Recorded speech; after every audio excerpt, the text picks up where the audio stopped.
दोस्तों, कैसा हो अगर तुम अपने दोस्तों के साथ समय में 25 साल पीछे जाकर अपनी लाइफ की उन सभी घटनाओं को बदल डालो जिन्हें तुम अपनी लाइफ में कभी नहीं होने देते। जी हाँ, कुछ ऐसा ही होता है हमारी आज की कहानी में। So without wasting any further second, let's begin the explanation. Movie की शुरुआत में हम निक नाम के एक जानवरों के डॉक्टर को देखते हैं जो रोजाना की तरह अपने क्लिनिक पर कस्टमर्स के पालतू जानवरों का चेकअप कर रहा था। तभी उसे अपने दोस्त लू का कॉल आता है, जिसे इग्नोर करते हुए वो अपने एक कस्टमर के पास चला जाता है। वो कस्टमर निक की तरफ देखते हुए उससे कहता है कि तुम तो 80 के दशक के वही बेसुरे सिंगर हो जिसके गाने सुनकर हम सबकी खोपड़ियां खराब हो जाती थी। ये सुनकर निक को गुस्सा आ जाता है और वो उसके ऊपर कुत्ते की पोटी दे मारता है। इसके बाद मूवी आगे बढ़ती है और हम निक और लू के एक तीसरे दोस्त एडम को देखते हैं जो अभी अभी ऑफिस से घर लौट कर आया है। घर पहुंचने पर एडम को पता चलता है कि उसकी गर्लफ्रेंड ने फिर से उसके साथ ब्रेकअप कर लिया है और वो इस बार अपना सारा सामान भी अपने साथ ले गई है। एडम के घर पर उसका भांजा जेकब भी उसी के साथ रहता है और वो दिन भर बेसमेंट में बैठा वीडियो गेम खेलता रहता है। एडम उसे फ्री की एडवाइस देते हुए कहता है कि तुम्हें अपनी माँ के पास वापस लौट जाना चाहिए, जिस पर जेकब अपने प्यारे मामा को याद दिलाता है कि मेरी माँ यानी कि तुम्हारी बहन कई साल पहले अपने नए बॉयफ्रेंड के साथ देश छोड़कर चली गई, इसीलिए अब तुम ही मेरी फैमिली हो और अब मैं यहाँ से कहीं नहीं जाने वाला। वहीं दूसरी ओर हम लू को शराब के नशे में तेज रफ्तार से कार चलाते हुए देखते हैं। वो कार को सीधे एक गैराज के अंदर घुसेड़ देता है और नशे में गाने सुनते हुए बार बार कार के एक्सीलरेटर को दबाता है, जिस वजह से पूरे गैराज में धुआं हो जाता है। अगले दिन हम लू को हॉस्पिटल में पाते हैं क्योंकि कल रात कार के धुएं को इनहेल करने की वजह से उसकी तबीयत बहुत ही ज्यादा खराब हो गई थी। लू का उसके दोस्तों के अलावा इस दुनिया में और कोई नहीं है, इसीलिए डॉक्टर उसका ध्यान रखने के लिए निक और एडम को हॉस्पिटल बुला लेता है और उनसे कहता है कि तुम्हारे दोस्त ने जानबूझकर अपनी जान लेने की कोशिश की है ताकि वो अपनी जिंदगी से छुटकारा पा सके। लू को हॉस्पिटल रूम में सोता हुआ देख वो दोनों आपस में बातें करते हुए कहते हैं कि आखिर हमारे दोस्त को ये क्या हो गया, वो क्यों अपनी लाइफ से खुश नहीं है। वहीं दूसरी ओर लू उन दोनों की बातें चुपचाप सुन रहा था। वो उनके ऊपर तकिया फेंकते हुए उनसे कहता है कि मेरी इस हालत का जिम्मेदार कोई और नहीं बल्कि तुम दोनों हो। दोस्ती के नाम पर कलंक हो तुम, फोन तक नहीं उठाया जाता तुमसे मेरा। निक और एडम लू का मूड ठीक करने के लिए उससे वादा करते हैं कि तुम बस जल्दी से ठीक हो जाओ और फिर हम तीनों दोस्त अपनी उसी फेवरेट लोकेशन पर घूमने चलेंगे जहां हम कॉलेज के दिनों में अक्सर जाया करते थे। साथ ही इस ट्रिप पर होने वाला तुम्हारा सारा खर्चा भी हम दोनों उठाएंगे। वो दोनों ये बात अच्छे से जानते थे कि लू आजकल काफी कर्जे में डूबा हुआ है। कुछ दिनों बाद वो तीनों जेकब के साथ अपनी उसी फेवरेट लोकेशन पर घूमने जाने के लिए निकल पड़ते हैं। लंबा सफर तय करने के बाद फाइनली वो उस लोकेशन पर पहुंच जाते हैं और उसी होटल में जाकर रुकते हैं जहां वो अक्सर रुका करते थे। होटल में अंदर जाने पर उन्हें फिल नाम का एक नौकर मिलता है जिसका एक हाथ कटा हुआ था। वो उनके लगेज को रूम तक पहुंचाने में उनकी मदद करता है। वहीं रूम के बाहर बालकनी में जेकब को एक हॉट टब दिखाई देता है। वो चारों जब उस हॉट टब का ढक्कन हटाते हैं तो उन्हें उसके अंदर एक मरा हुआ रैकून मिलता है जिसमें से काफी बदबू आ रही थी। इसके बाद वो चारों रूम के अंदर वापस आ जाते हैं और निक अपने पुराने दिनों को याद करते हुए जेकब को बताता है कि कैसे हम तीनों ने कई साल पहले इसी रूम में एक जबरदस्त पार्टी की थी। तभी अचानक से बालकनी का दरवाजा खुलता है और वो चारों उस हॉट टब को चमकता हुआ देख हैरान रह जाते हैं। जिस टब से कुछ देर पहले तक बदबू आ रही थी वो अब पूरी तरह से साफ हो चुका है। हॉट टब की खूबसूरती को देख उनसे रहा नहीं जाता और वो चारों नहाने के लिए उसके अंदर आ जाते हैं और पार्टी करते हुए रात भर एंजॉय करते हैं। पार्टी करने के दौरान गलती से चेरनोबिल नाम की एक एनर्जी ड्रिंक उस टब के कंट्रोल पैनल पर फैल जाती है जिस वजह से उसमें शॉर्ट सर्किट हो जाता है। लेकिन वो चारों पार्टी करने में इतने खोए हुए थे कि किसी का उस तरफ ध्यान ही नहीं जाता। अगले दिन सुबह जब उनकी आंख खुलती है तो हम लू को एक गिलहरी के ऊपर उल्टी करते हुए देखते हैं। बेटा, ज्यादा शराब पियोगे तो हैंगओवर तो होना ही था। इसके बाद वो अपने कॉलेज के दिनों की यादों को फिर से ताजा करने के लिए स्कीइंग करने जाते हैं और खूब एंजॉय करते हैं। लेकिन तभी अचानक से लू निक से टकरा जाता है और वो दोनों बर्फ में लुढ़कते हुए एक पहाड़ी से नीचे गिर पड़ते हैं। लेकिन उन दोनों की किस्मत अच्छी थी कि उन्हें कोई चोट नहीं लगती। इसके बाद जैसे ही उन चारों की नजर अपने आसपास के माहौल पर पड़ती है तो उन्हें ये देखकर बड़ी हैरानी होती है कि वहाँ मौजूद सभी लोगों ने जो कपड़े पहन रखे हैं वो बिल्कुल उसी तरह के हैं जैसे लोग 25 साल पहले पहना करते थे। और फिर होटल के अंदर आने पर लोगों को 25 साल पहले वाली चीजें लाइक टीवी, वीडियो गेम और गैजेट्स इस्तेमाल करता देख उन्हें और भी ज्यादा हैरानी होती है। और जब उन्होंने फिल का कटा हुआ हाथ बिल्कुल सही सलामत देखा तो उनके होश ही उड़ गए। जल्दी उन चारों को इस बात का एहसास हो जाता है कि वो रात जिस टब में नहा रहे थे। दरअसल वो टब एक तरह की टाइम मशीन है जिसने उन्हें समय में 25 साल पीछे भेज दिया है। इसके बाद जब वो चारों अपने आप को आईने में देखते हैं तो एडम, निक और लू बिल्कुल वैसे दिख रहे थे जैसे वो 25 साल पहले दिखा करते थे। लेकिन जेकब को हूबहू देख उन्हें बड़ी हैरानी होती है और वो सोचते हैं कि जेकब को तो मिरर में दिखना ही नहीं चाहिए क्योंकि 25 साल पहले तो वो पैदा भी नहीं हुआ था। तभी उनके रूम में एक मिस्टीरियस आदमी आता है और उनसे कहता है कि इस रूम में मौजूद किसी भी चीज में भूल कर भी छेड़छाड़ मत करना, और अगर तुमने ऐसा किया तो ये तुम्हारे पास्ट और फ्यूचर दोनों को बदल देगा। इतना कहकर वो आदमी अचानक से गायब हो जाता है। अब वो चारों ये सोचने लगते हैं कि किस तरह अपने प्रेजेंट टाइम में फिर से वापस जाया जाए। लेकिन तभी एडम का ध्यान उस मिस्टीरियस आदमी की कही हुई बात पर जाता है और वो सभी से कहता है कि इस वक्त हम पास्ट में हैं और हम यहाँ पर जो कुछ भी करेंगे उससे हमारे आने वाला फ्यूचर डिसाइड होगा। तो क्यों ना हम अपने पास्ट की उन सभी घटनाओं को बदल डालें जिन्हें हम अपने फ्यूचर में कभी नहीं होने देना चाहते। लू और निक को एडम का आइडिया बढ़िया लगता है क्योंकि वो अपनी फ्यूचर वाली लाइफ से बिल्कुल भी खुश नहीं थे। इसके बाद वो तीनों ये डिसाइड करते हैं कि उन्हें अपनी लाइफ की कौन सी घटनाओं को बदलना है। एडम सभी को बताता है कि 25 साल पहले जब मैंने अपनी गर्लफ्रेंड जेनी के साथ ब्रेकअप किया तो गुस्से में उसने एक चाकू मेरी आंख में घुसा दिया जो बहुत ही दर्दनाक था। इसीलिए मैं इस घटना को किसी भी तरह से बदलना चाहता हूँ। वहीं लू मार्कस नाम के एक लड़के की पिटाई करके अपना 25 साल पुराना बदला लेना चाहता है क्योंकि मार्कस अपने दोस्तों के साथ मिलकर कभी भी उसकी ठुकाई कर दिया करता था। और निक की बातें सुनकर हमें पता चलता है कि वो हमेशा से एक सिंगर बनना चाहता था, लेकिन सालों पहले जब उसने इसी जगह पर सबके सामने गाना गाते हुए परफॉर्म किया तो सभी ने उसका बहुत मजाक बनाया और उसने सिंगर बनने का ख्याल हमेशा के लिए अपने दिमाग से बाहर निकाल दिया। इसीलिए वो इस बार अपने गाने से सभी का दिल जीतना चाहता है। इसके बाद वो चारों जब अपने प्लान को अंजाम देने के लिए होटल से बाहर आ रहे थे तो उनकी मुलाकात एडम की बहन यानी कि जेकब की माँ कैली से होती है और वो उनसे कहती है कि आज रात मैं एक लड़के के साथ बाहर घूमने जा रही हूँ। जेकब अपनी माँ को इस तरह बात करता देख बड़ा ही ऑकवर्ड फील करता है।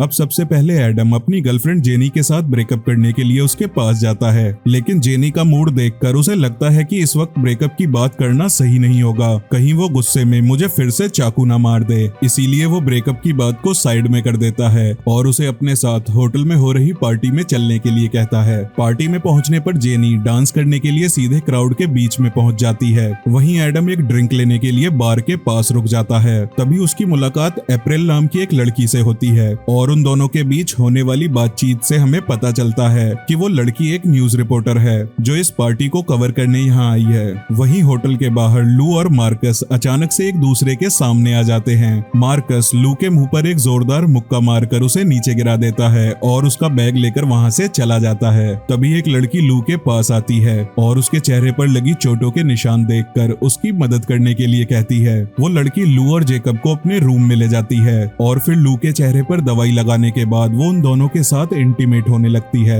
लेकिन तभी उस लड़की को अपनी माँ का कॉल आता है और वो बात करने के लिए एक दूसरे रूम में चली जाती है। वहीं जेकब को यह सब ठीक नहीं लग रहा था, इसीलिए वो उस लड़की के दोबारा वापस आने से पहले वहाँ से चला जाता है। बाहर आने पर जेकब एडम और जेनी को एक साथ देखकर ये समझ जाता है कि उसने अभी तक जेनी के साथ ब्रेकअप नहीं किया है। एडम जेकब से कहता है कि शायद जेनी के साथ ब्रेकअप करना मेरी सबसे बड़ी गलती थी और अब भगवान ने मुझे अपनी गलती सुधारने का दूसरा मौका दिया है। पार्टी खत्म होने के बाद वो चारों रूम में वापस आकर अपनी आज की सभी एक्टिविटीज के ऊपर डिस्कशन करते हैं। एडम ने जेनी के साथ ब्रेकअप नहीं किया है, इस वजह से लू और निक उसे खूब डांटते हैं। तभी जेकब सभी को बताता है कि आज लू ने एक अनजान लड़की के साथ इंटीमेट होने की कोशिश की जो हमारे प्लान का हिस्सा बिल्कुल भी नहीं था। जेकब की बात सुनकर लू भड़क जाता है और चिल्लाते हुए कहने लगता है कि अगर एडम प्लान को बदल सकता है तो मैं क्यों नहीं बदल सकता। लू के इतना कहते ही जेकब अचानक से गायब होने लगता है, जिससे ये पता चलता है कि पास्ट में किए जाने वाला कोई भी बदलाव जेकब के अस्तित्व को मिटा सकता है। इसीलिए अब वो डिसाइड करते हैं कि इस बार हम सिर्फ अपने ओरिजिनल प्लान को ही फॉलो करेंगे और उसके अलावा कोई कुछ नहीं करेगा।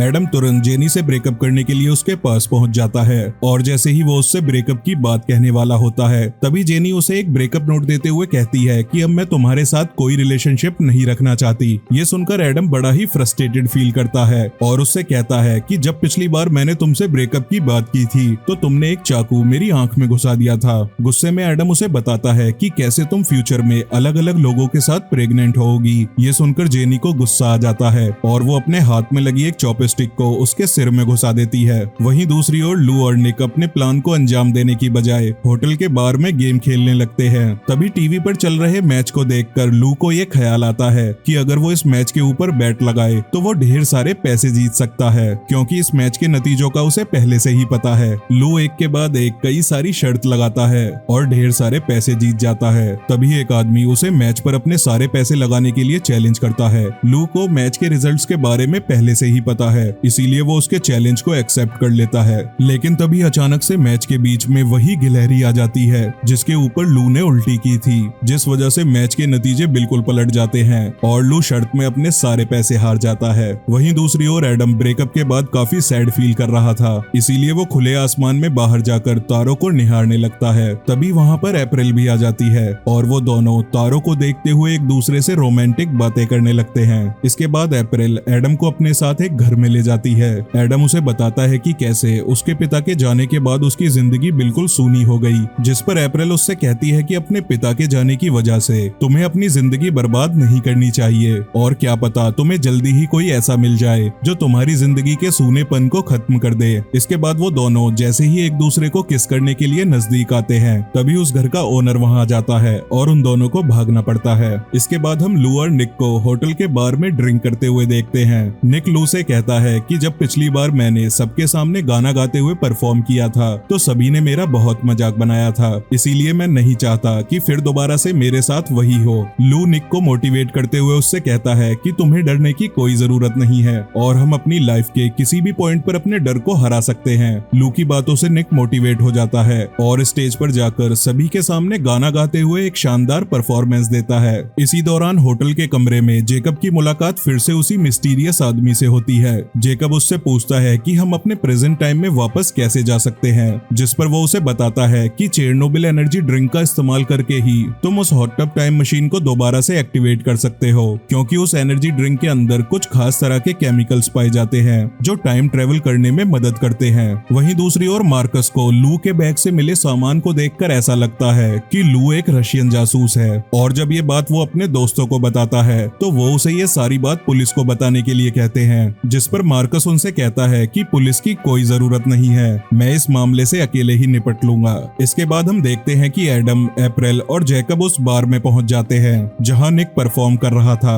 वहीं लू मार्कस का सामना करने के लिए होटल के बाहर आ जाता है। बार के अंदर सभी लोग निक की परफॉर्मेंस को देखकर उसकी बड़ी तारीफ करते हैं और एडम उसे गले लगाते हुए कॉन्ग्रेचुलेट करता है। तभी जेकब उन्हें बताता है कि हमें जल्द से जल्द उस एनर्जी ड्रिंक को ढूंढना होगा, क्योंकि उस ड्रिंक का इस्तेमाल करके ही हम अपने प्रेजेंट टाइम में वापस जा सकते हैं। तभी एडम को लू का ख्याल आता है और कहता है कि उसने मुझे और निक को मार्कस से लड़ने में उसकी मदद करने के लिए होटल के बाहर बुलाया था। वो तीनों भागते हुए जल्दी से होटल के बाहर पहुंच जाते हैं, जहां लू की हालत देखकर उन्हें समझ आता है कि किसी ने उसकी बहुत बुरी तरह से पिटाई की है। लू अपने दर्द को कम करने के लिए एक घर की छत पर बैठा शराब पी रहा था और जैसे ही उसकी नजर अपने दोस्तों पर पड़ती है वो उनके ऊपर चिल्लाने लगता है और कहता है कि बाबा जी ऐसे कौन से कर्म किए थे मैंने जो ये भाड़ू मेरी किस्मत में लिख दिए। एडम और निक अपनी गलती के लिए उससे माफी मांगते हैं और तभी लू घर की छत से नीचे की ओर फिसलने लगता है। वो तीनों उसे बचाने की कोशिश करते हैं, लेकिन छत पर फिसलन होने की वजह से वो भी नीचे गिरने लगते हैं। एन वक्त पर फिल वहां आकर उन सभी को नीचे गिरने से बचा लेता है। इसके बाद लू उन्हें बताता है कि मेरा बैग तो मार्कस ले गया और उस बैग में ही वो एनर्जी ड्रिंक है। इसके बाद वो सभी उस होटल में जाने के लिए निकल पड़ते हैं जहां मार्कस अपने दोस्तों के साथ रुका हुआ था। तभी रास्ते में एडम को अप्रैल मिलती है और वो उससे कहती है कि मेरा काम यहाँ खत्म हो चुका है, इसीलिए मैं वापस जा रही हूँ, चाहो तो तुम भी हमारे साथ चल सकते हो। एडम उससे कहता है कि इस वक्त मेरा अपने दोस्तों के साथ रहना बहुत जरूरी है, इसीलिए मैं तुमसे बाद में मिलूंगा। अब वो सभी एक गाड़ी में बैठकर सीधे मार्कस के होटल पहुंच जाते हैं और उसके कमरे में जाकर लू के बैग को ढूंढने लगते हैं, लेकिन वहाँ उन्हें कुछ नहीं मिलता। वहीं बैग ढूंढते हुए लू एक दूसरे कमरे में चला जाता है जहाँ उसकी मुलाकात कैली से होती है। कैली के साथ बातों ही बातों में लू बैग ढूंढने वाली बात भूल जाता है और उसके साथ इंटीमेट होने लगता है। तभी जेकब, एडम और निक भी बैग ढूंढते हुए उसी रूम में आ जाते हैं। जेकब अपनी माँ को लू के साथ इस सिचुएशन में देखकर भड़क जाता है और लू के ऊपर कूद पड़ता है, लेकिन तभी अचानक से वो कहीं गायब हो जाता है। ये देखकर वो सभी समझ जाते हैं कि जेकब का फादर कोई और नहीं बल्कि लू है और जेकब अचानक से इसलिए गायब हो गया क्योंकि उसने लू और कैली को बीच में ही रोक दिया था। इसका मतलब ये हुआ कि अब वो फ्यूचर में कभी पैदा ही नहीं होगा। ये बात जानकर एडम एडम जेकब को फिर से वापस लाने के लिए ना चाहते हुए भी कैली और लू को अपना काम जारी रखने के लिए कहकर रूम से बाहर आ जाता है और कुछ देर बाद जेकब फिर से वापस आ जाता है। इसके बाद उन सभी का सामना मार्कस और उसके दोस्तों से होता है। मार्कस उस एनर्जी ड्रिंक को अपने हाथ में पकड़े हुए लू को चैलेंज करता है कि अगर तेरे पिछवाड़े में दम है तो इसे मुझसे लेकर दिखा। इस बार लू बड़ी ही बहादुरी से मार्कस का सामना करता है और उसे मार मार कर अपना पिछला सारा हिसाब पूरा कर लेता है। इसके बाद वो सभी अपने होटल वापस आ जाते हैं और अपने प्रेजेंट टाइम में वापस जाने से पहले फिल को उनकी मदद करने के लिए उसका शुक्रिया अदा करते हैं। लेकिन तभी वहाँ से गुजर रहे एक ट्रक की चपेट में आने की वजह से फिल का हाथ कट जाता है। अब वो चारों जल्दी से हॉट टब टाइम मशीन के पास पहुंच जाते हैं। जेकब एनर्जी ड्रिंक को हॉट टब के कंट्रोल पैनल पर गिराकर उसे एक्टिवेट कर देता है और निक के साथ जल्दी से टब के अंदर चला जाता है। वहीं एडम जब लू को टब के अंदर जाने के लिए कहता है तो लू उससे कहता है कि मैं यहीं रुककर अपने फ्यूचर की नॉलेज का इस्तेमाल करके अपनी प्रेजेंट लाइफ को बदलना चाहता हूँ ताकि मैं कैली और जेकब को एक अच्छी जिंदगी दे सकूं। और इतना कहकर वो एडम को टब के अंदर धक्का दे देता है। अब वो तीनों पानी के एक जोरदार भंवर के साथ अपने प्रेजेंट टाइम यानी कि 2010 में वापस आ जाते हैं। टब से बाहर आने पर उन्हें रूम के अंदर एक डीवीडी प्लेयर दिखता है जिसमें चल रही वीडियो को देखने पर उन्हें पता चलता है कि लू प्रेजेंट टाइम में एक बहुत ही अमीर आदमी बन गया है। उसके पास एक बहुत बड़ी यॉट है और उसने कैली के साथ शादी भी कर ली है। तभी उनके रूम की डोर बेल बजती है और वो फिल के हाथ को सही सलामत देखकर बड़े हैरान होते हैं। फिल उन्हें बताता है कि उस हादसे के दौरान मार्कस और उसके साथियों ने हॉस्पिटल तक जाने में मेरी मदद की और डॉक्टर ने तुरंत सर्जरी करके मेरे हाथ को फिर से जोड़ दिया। इसके बाद जब एडम अपने घर जाता है तो उसे पता चलता है कि फ्यूचर में उसकी शादी अप्रैल से हो गई है और ये जानकर उसे बहुत अच्छा लगता है। वहीं दूसरी ओर निक अब जानवरों का डॉक्टर नहीं बल्कि एक बहुत ही फेमस म्यूजिक प्रोड्यूसर बन गया है और अपनी वाइफ के साथ एक खुशहाल जिंदगी जी रहा है। मूवी के लास्ट सीन में हम देखते हैं कि वो तीनों अपनी अपनी वाइफ्स और जेकब के साथ लू के घर पर खाना खाते हुए एंजॉय कर रहे हैं और अपनी प्रेजेंट लाइफ से बहुत खुश हैं। और यहीं पर ये शानदार मूवी खत्म हो जाती है। दोस्तों, अगर किसी तरह से तुम्हें भी अपने पास्ट में जाने का मौका मिले तो तुम अपनी लाइफ की किस घटना को हमेशा के लिए बदलना चाहोगे, कमेंट करके जरूर बताएं। वीडियो अच्छी लगी हो तो लाइक करें और इसी तरह की मजेदार वीडियोस देखने के लिए फिल्मी बादशाह यूट्यूब चैनल को सब्सक्राइब कर लें।